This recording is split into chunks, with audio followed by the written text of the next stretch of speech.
What's going on, guys? Welcome back to another TDCR, TJ's Dallas Cowboys reports, rants, reviews, ramblings. And today we got a preview of the Packers versus Cowboys game. So let's just jump right into this. We got to start off where else but the injuries. And my God, are the Packers down bad with injuries right now. So quickly, we'll go over the Cowboys injuries. A relatively clean bill of health for the Cowboys, especially getting some players back that we were missing last game versus Chicago. But so linebacker Anthony Barr sadly is not playing like we thought. So shouts out to Damone Clark. Go and check out my latest video that I did, just kind of previewing the linebacker core in general and Damone Clark and what role I think he's going to be able to play if he does play for Anthony Barr, which it's kind of looking like he might.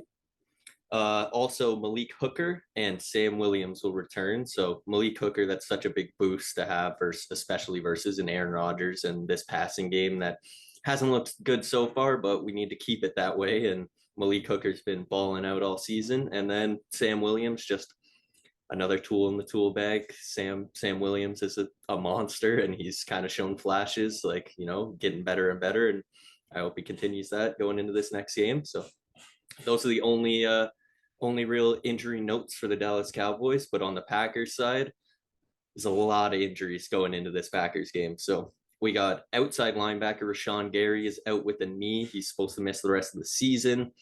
Randall Cobb is going to miss the fourth straight game at wide receiver. Romeo Doubs hurt his ankle, and I believe Stokes hurt his ankle as well, and Stokes might be done for the year, I'm pretty sure. Devondre Campbell and Shamar Jean Charles are also both out this week. Chris Barnes, their other middle linebacker, is doubtful with a concussion. Bakhtiari is questionable, and Amari Rodgers is questionable. So that right there is like 4 receivers, 2 linebackers, and 1 or 2 offensive linemen.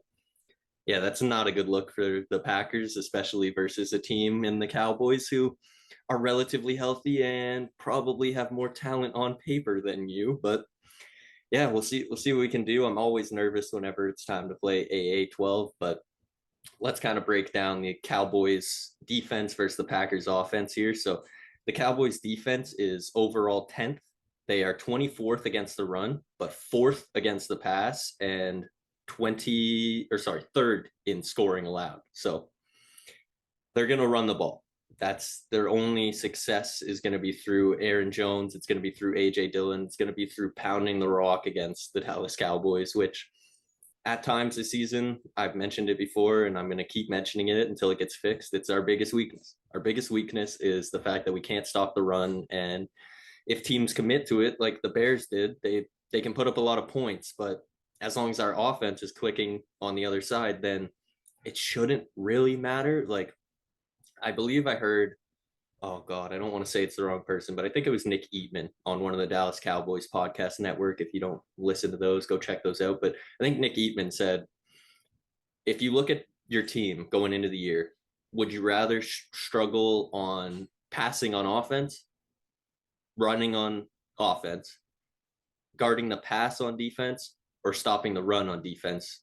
If you had to choose one to be the worst at, you'd probably choose run defense, because you're just not going to get burnt as much. They're going to waste clock. You're going to be able to still run your game plan if the other team is just fully committing to the run, versus if they're throwing the ball all over you and you're down by 24 points, then you're going to have to start throwing the ball in order to play catch up. So yeah, if any spot on our team that I would like to be weak, it probably would be the run defense, but that doesn't mean that I don't want to see it improve, especially against A.J. Dillon and Aaron Jones.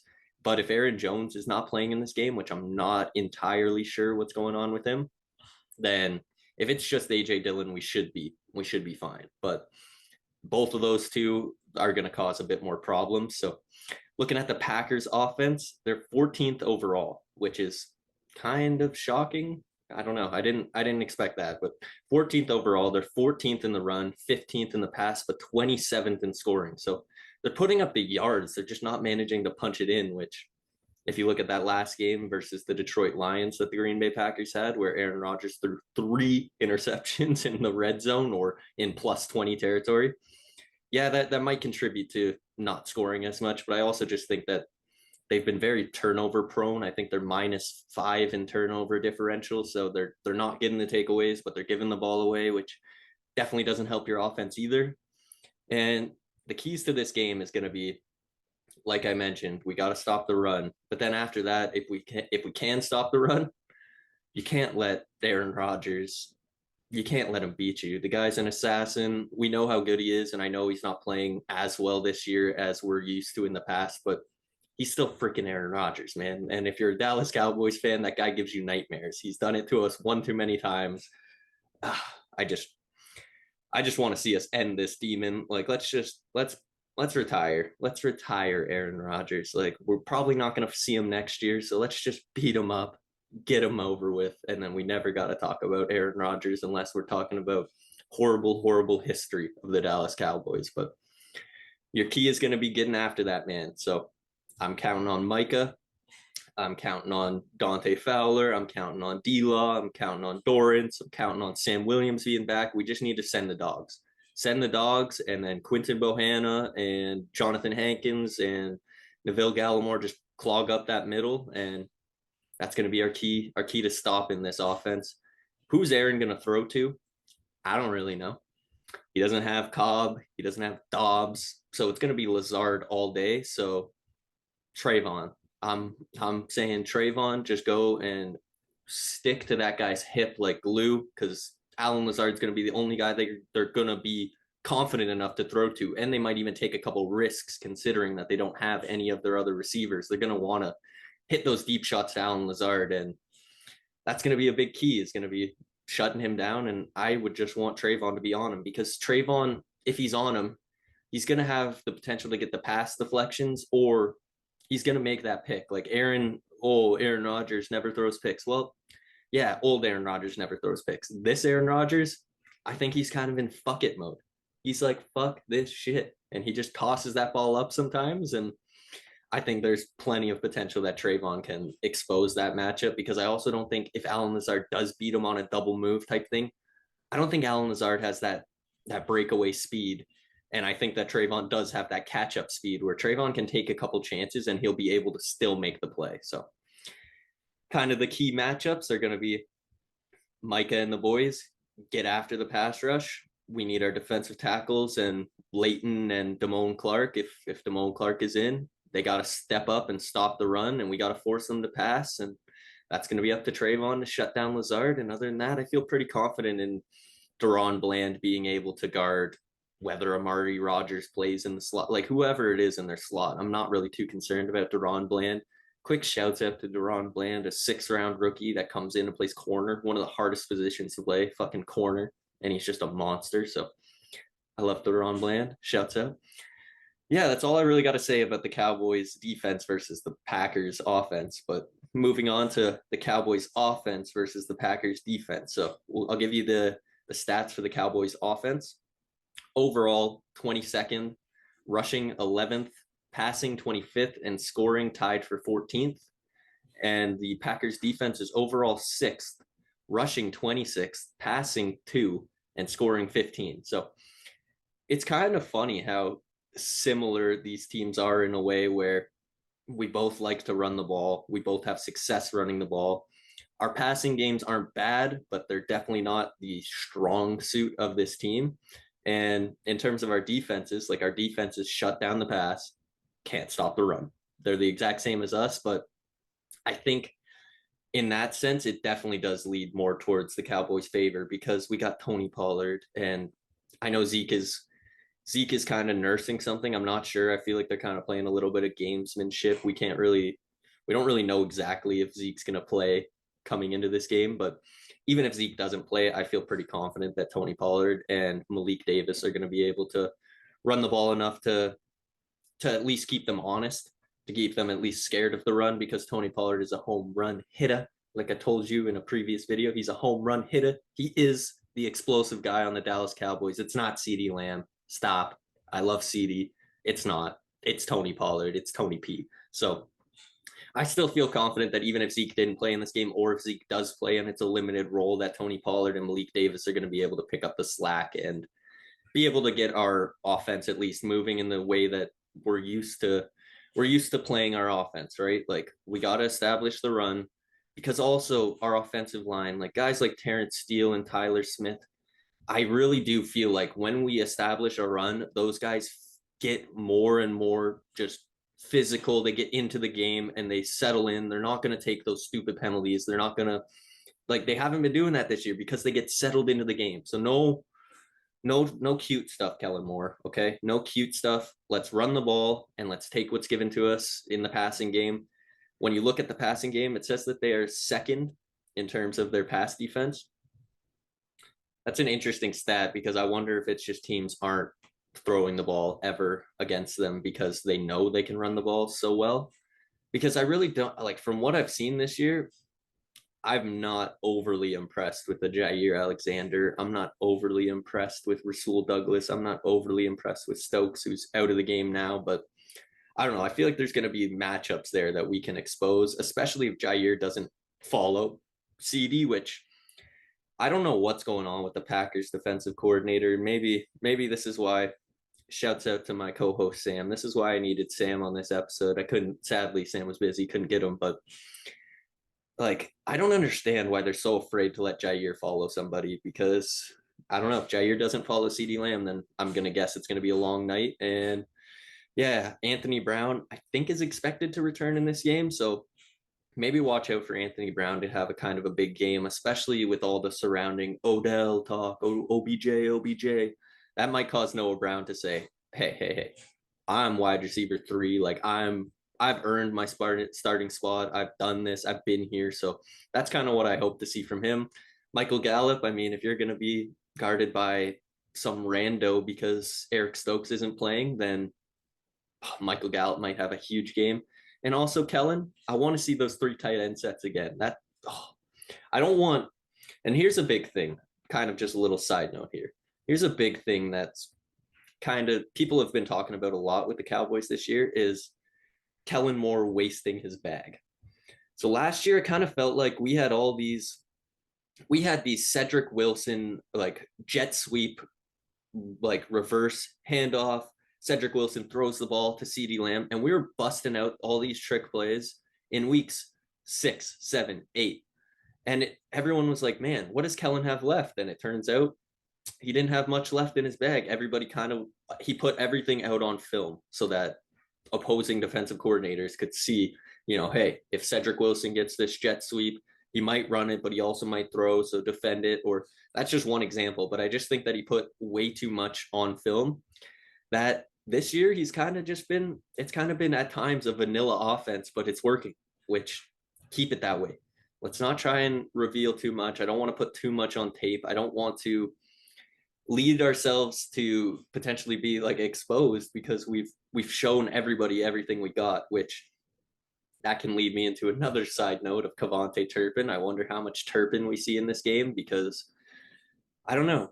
We've seen, him get a snap or 2 a game where he gets a jet sweep or he gets a handoff or he gets whatever, a quick bubble screen. I wonder how much. There's no way that you put a guy onto your 53-man roster and you don't have like a section of the playbook that's designed for a guy with that kind of speed, that kind of electricity. So I wonder if we see more Turpin or if they just keep slow playing Turpin and we're going to see him maybe later on in the year become one of the biggest X factors for the team. I'd be excited about that. But yeah, all in all, I think the Cowboys offense is going to be okay against this Packers defense. Like I said, they're missing 2 linebackers, Eric Stokes at corner. They're going to have a tough time. So as long as we can run the ball, preferably probably away from Kenny Clark and probably towards wherever Rashawn Gary is supposed to be would be my way to go because Rashawn Gary is such a huge player in their run defense. Like he's kind of a very much a Cowboys defensive end, if that makes any sense. Like a Dorrance Armstrong, D-Law, Micah type of defensive end where he's so fast and so good at like speed rushing, also with a little bit of power, but he's also just, if the running back's going to hit the edge, Rashawn Gary's going to be there. Most of the time, DeMarcus Lawrence is going to be there. Micah's going to be there, etc. So he's a huge loss for them, and that might just help our running game even more.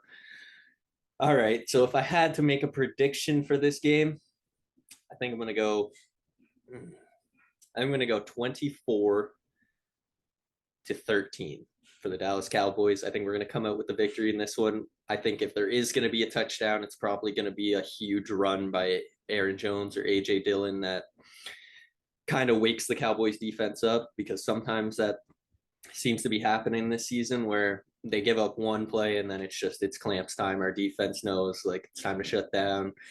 The amount of times that our defense has been giving up yards, but then it comes to, the 35 to the end zone, they don't give up anything.